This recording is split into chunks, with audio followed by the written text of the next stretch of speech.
بسم اللہ الرحمن الرحیم. میں آج پاکستان نیوی کو اس شپ لفٹ اینڈ ٹرانسفر سسٹم اس کی انوگریشن پہ آپ کو میں آج خاص طور پہ مبارک دیتا ہوں، خراج تحسین پیش کرتا ہوں. مجھے بڑی خوشی ہوئی کہ ہم اب ٹیکنالوجی کی فیلڈ میں آگے بڑھ رہے ہیں. میں نے اس اوکیزن پہ، کیونکہ میں پاکستان کے ساتھ ساتھ ہی بڑا ہوں، تو میں یہ ضرور کہنا چاہتا ہوں کہ ہمیں جس طرح ہم آگے بڑھ رہے تھے ایک وقت پہ، ہم اس تیزی سے اپنے پوٹینشیل کے اوپر نہیں پہنچے. جو پاکستان آج سے 50 سال پہلے جو اس کا پوٹینشیل تھا، جو دنیا میں جس طرح ہمیں دیکھا جاتا تھا اور جس طرح ہم دنیا کو دیکھتے تھے، وہ جس ٹریجیکٹری پہ پاکستان اوپر جا رہا تھا، مجھے بھی اور بھی میری جنریشن کے پاکستانیوں کو بہت افسوس ہوتا ہے کہ ہم اس پوٹینشیل پہ نہیں پہنچ سکے. اور اس کی بہت بڑی وجہ یہ تھی کہ ہم بجائے اپنے پوٹینشیل کے اوپر اعتماد رکھتے ہوئے، اپنے پیروں پہ کھڑے ہو کے، اپنے جینیس کو استعمال کرتے ہوئے آگے بڑھتے، ہم جو راستہ کھوئے ہیں، ہم ایک آسان راستے پہ چلے گئے. امپورٹ لیڈ اکانومی بن گئے، ڈپینڈنسی سنڈرم آ گیا، ایڈ کے اوپر امداد، فورن ایڈ کے اوپر ایک ریلائنس آ گئی. ہم نے اپنی قوت پہچانی نہیں، کیونکہ جب بھی کوئی وساکھیوں کے اوپر چلتا ہے تو اس کی اپنی جسمانی قوت کمزور ہو جاتی ہے. اللہ نے انسان کو بنایا ایسا ہے کہ جتنا وہ ریزسٹ کرتا ہے اتنا طاقت آ جاتی ہے. یہ اللہ نے انسان میں یہ صلاحیت دی ہے کہ اگر میں ایک بڑا بوجھ اٹھاتا رہوں اپنے بازو سے، میرا بازو مضبوط ہو جائے گا. میں اس کو نہیں استعمال کرتا، وہ بالکل سکڑ جائے گا. تو قومیں بھی ایسے ہی ہوتی ہیں. قومیں جب اپنے پیر پہ کھڑی ہو جاتی ہیں اور فیصلہ کرتی ہیں کہ وہ سب کچھ خود کریں گی، اللہ قوم کو مضبوط کر دیتا ہے. میں مدینہ کی ریاست کی اس لیے لوگوں کو مثال دیتا ہوں کہ وہ دنیا کی تاریخ میں ایک ایسا ماڈل تھا جس ماڈل کے اوپر وہ لوگ جن کی حیثیت ہی کوئی نہیں تھی، عربوں کی حیثیت ہی کوئی نہیں تھی دنیا میں، کیونکہ 2 سپر پاورز تھی. اللہ ہمیں حکم کرتا ہے کہ نبی صلی اللہ علیہ وسلم کی زندگی سے سیکھو. تو ان کی جو زندگی تھی، ایک تو ان کا اپنا کیریکٹر تھا، جو بھی ان کے کیریکٹر کے اوپر چلے گا وہ عظیم انسان بن جائے گا.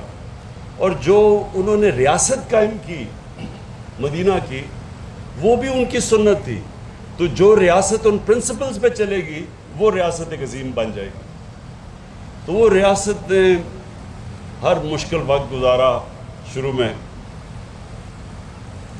اور کوئی جب نبی صلی اللہ علیہ وسلم نے 2 خط لکھے،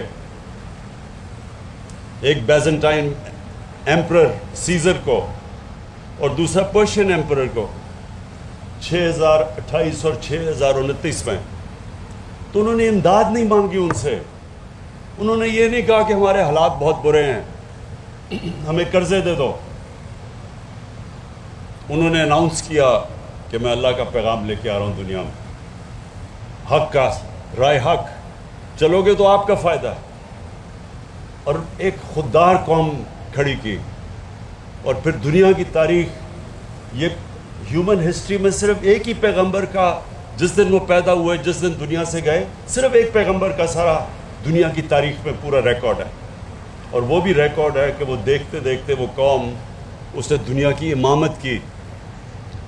تو میں آج مجھے جو خوشی ہو رہی ہے آج یہاں، کہ یہ اب پھر سے کوشش ہو رہی ہے کہ ہم اپنے پیر پہ کھڑے ہوں.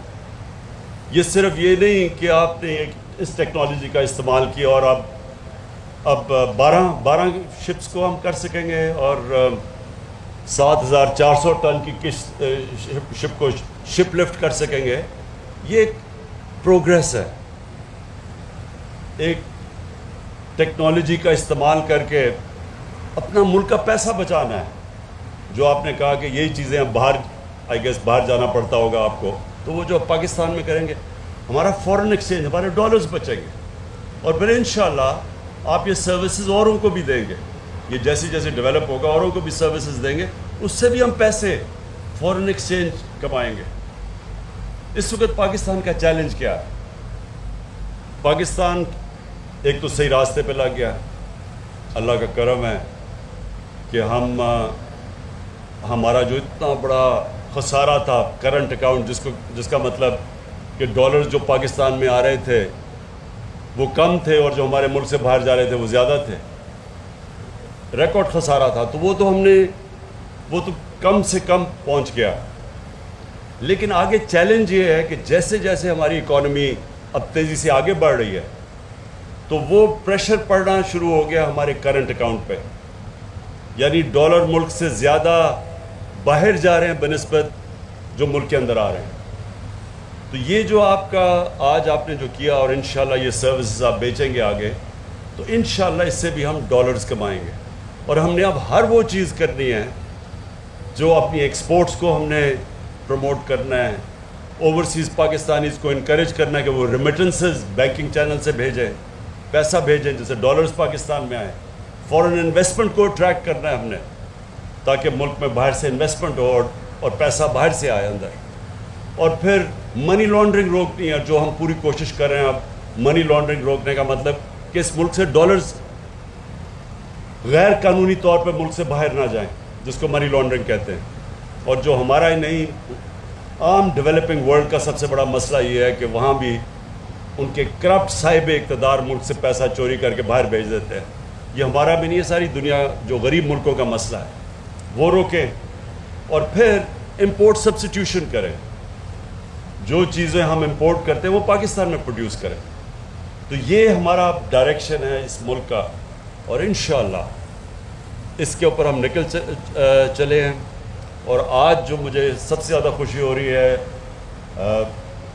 امجد نیازی ہمارے نیازی ہیں, حالانکہ میاں والی سے نہیں ہیں, ہوشیارپور سے ہیں آپ, لیکن مجھے خوشی سب سے زیادہ یہ ہے کہ آپ نے اس طرف قدم اٹھایا ہے. اور اس لیے میں آج بڑا فخر محسوس کر رہا ہوں. اور اس انوگریشن پہ میں اپنے وزیروں کو بھی لے کے آیا ہوں, اور میں آج آپ کو خراج تحسین پیش کرتا ہوں.